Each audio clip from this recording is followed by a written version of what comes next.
Hello, this is Russell Almond, and welcome to the Open Fifth podcast, where we talk about musical notes from the church, the schools, the community, and everything else from C to G.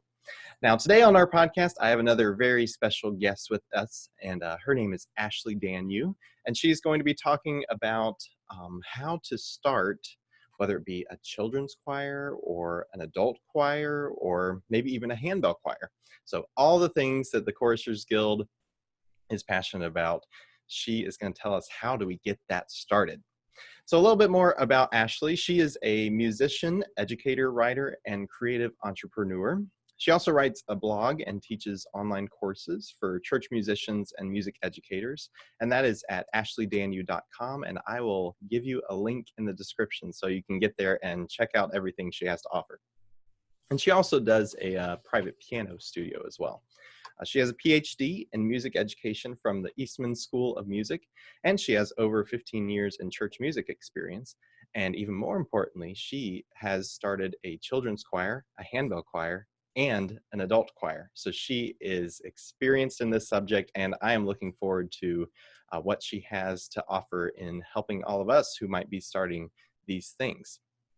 So welcome, Ashley. Thanks for coming and joining us on the Open Fifth podcast. Hi, Russell. Thanks so much for having me. Yes, we're glad to have you on and glad to hear all your experiences on how to start some of these. You know, that's actually a question I get when I travel for Choristers Guild. I get a lot of questions on, well, where should I actually start? So I'm very excited to hear all that you have to say. Great. So let's start with what do you start with first? You know, if you're wanting to start a choir in either like your community or the church, what is the first step? Where do we start? Yeah, it can be overwhelming at the very beginning when you have nothing in place and there's no structure and you're just building everything from scratch. I kind of recommend a 3-part process of kind of going about that. So first, really think about what your goals are for this new choir or this ensemble that you want to start. What's the purpose behind it? What do you want to accomplish together? How do you want to affect change in the community or the people that are involved? You know, what is your vision for it? And spend some time just kind of writing those things out for yourself. So that'll give you a really clear direction when you go to start planning more of the details and you start recruiting and telling people about it. You have a clear sense of where you're going and what the purpose is. And also, I think talking to people in your community, whether it's you're starting something in your church or at a school or just in the community in general, talking to some people and kind of getting their feedback. How do they respond to this idea of a new choir or a new ensemble? Is that something people are excited about? Is it something that's needed in your community space? Is it something that people are willing to support and to commit to and show up for and promote in their own circles? So that's kind of step one, is kind of that vision and planning and maybe talking to some people and getting their feedback. Yeah. Step 2, I would say, is maybe to think about who it's for. So once you've kind of figured out your vision and the purpose for what it is you want to create, who is it really for? Is it children's choir? You're obviously trying to reach the children in the community or the children in your church, but thinking specifically about what ages or grade levels you want to include, who you want to teach, how many grades you can have in one group, that kind of thing. If you're starting an instrumental group, maybe it's in the community, maybe it's intergenerational, or maybe it's for a specific population.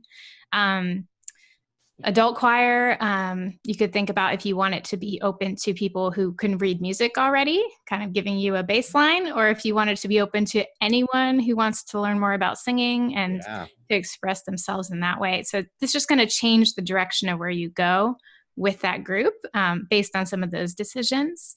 So thinking about kind of who it's for and really kind of narrowing that down. Mm-hmm.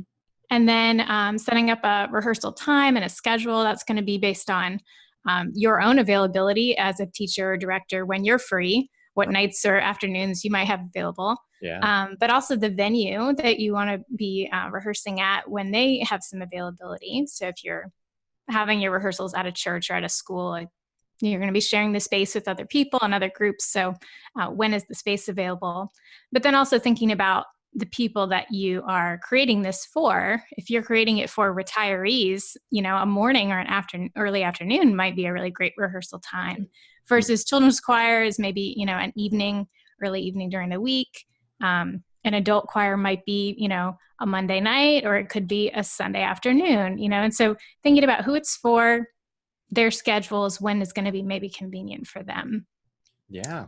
So then the third step, I would say, would be the marketing and the promoting. And once you know why you're starting and what it is you want to create and who it's for, then you can really start getting the word out. Yeah. Wow. So it sounds like there is a lot of planning that goes in. So we don't just say, Monday I'm going to start a choir, so I'll start that on Sunday. Right. Right. Yeah, I think the planning is really important to just getting it up off the ground, getting people to buy into what you're doing. So you have a really clear picture of what it is you want to create. Right. Do you have any idea on how long when you've started, how long did it take you to plan out those type of things? I would say give yourself a few weeks at least. Okay. It's going to take a couple weeks just to get the word out. So you want to do that Right. Yeah. at least a few weeks before you want to start rehearsing as a group together. You need time to choose music once you kind of know who you're going to be working with. So I would say at least 6 weeks total. Okay.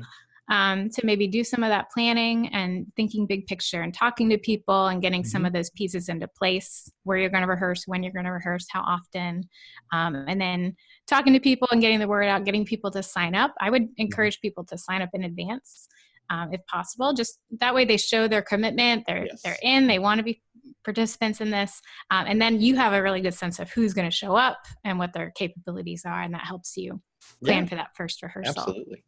So while you're talking about getting people signed up, so in the life where we are all so busy, how do you recruit, how do you get people to commit to these type of, new groups? Yeah, that's a good question. It's harder and harder, I feel like, to try to get people to commit and to show up consistently. One thing that I have found is that we tend to show up for things that make us feel connected, that make us feel like we're part of something that's important, that's valuable. Whether it's things or places or people that make us feel valued, like our contributions matter. So if possible, focus on what people need and what they want, what they're missing in their life, what will really make them feel valued, and how this particular musical experience, this choir, this musical group of whatever kind you're creating, can help meet some of those needs. So what does this choir offer them as participants and as members? What do they get out of the experience? What can they bring to the experience? And I would really just try to communicate all of that up front. Talk about the purpose and the why you're creating this group and why it matters, and the change that you hope to bring about in your community together, and that everyone is kind of a part of this together. Listen to their ideas and what's important to them, and connect to something that's meaningful to them. That's really like the heart of building community. And so building a community where people can feel like they're connected and really involved, I think is a key. Yeah, that's fantastic. Yeah, that I think that is a huge thing, is building the purpose behind what we were doing, because people, I think, will commit, like you were saying, more to a purpose than to an actual event. Yeah. And so if they feel like they are invested in it, they are building community, they are, all those things, which is an amazing facet of music, I think. And I, in my experiences, that every time I move or go to a different church, like the music groups that I get in become, the close community that I build right away. So I think that's a fantastic insight on that. So now that, we've got the people and we're kind of planned out, so how would you say, like, you start your first rehearsal? I'm ready to go. What does the first rehearsal look like? So there's a couple practical things.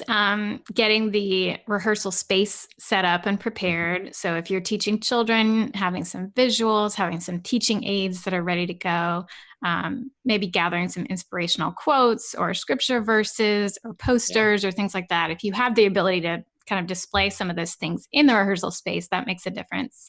Obviously, any equipment or tools or props or office supply type things that you need, having those on hand. Pencils. Yeah, exactly. choosing a variety of music for the first rehearsal, I think, is always a good way to kind of set yourself up for success, not trying to just focus on one piece or two pieces, but having like 4 or 5 different things to kind of, again, have something in there for everybody, things that they'll enjoy and that will kind of pique their interest and will challenge them, but not like frustrate them or make them feel like this isn't the place for me. But that will offer an opportunity for them to grow as a group together.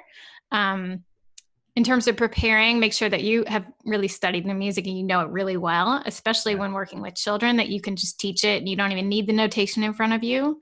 I would always recommend making a rehearsal plan so that you've kind of charted out how you want to spend your time together so that you're really intentional about that. If you are working with adults or a handbell group or any instrumental group of some kind, making sure that you have music folders put together in advance, that everything is ready to go. Also, taking it one step further, making sure all the music is in the order that you want to rehearse it in. That saves time. Yeah, that's fantastic. Yeah. Yeah. And then I think just putting in some opportunities for discovery, no matter what age you're teaching, challenging them to try something new and creating those opportunities for them to kind of experience something and discover something on their own. Personalizing the experience if you can, having some name tags set out or just something that says like, I see you and I recognize that you're here and you have a place here, you belong here, that kind of thing. Yeah. So just, kind of thinking through what the experience will be like for them from the time that they come into the rehearsal to the time that they leave, and trying to think through all the different steps and all those different experiences. Yeah, that's really good. When you were talking about making sure someone is, noticed and heard, I remember one of my college experiences. I was very nervous getting into, my first college choir.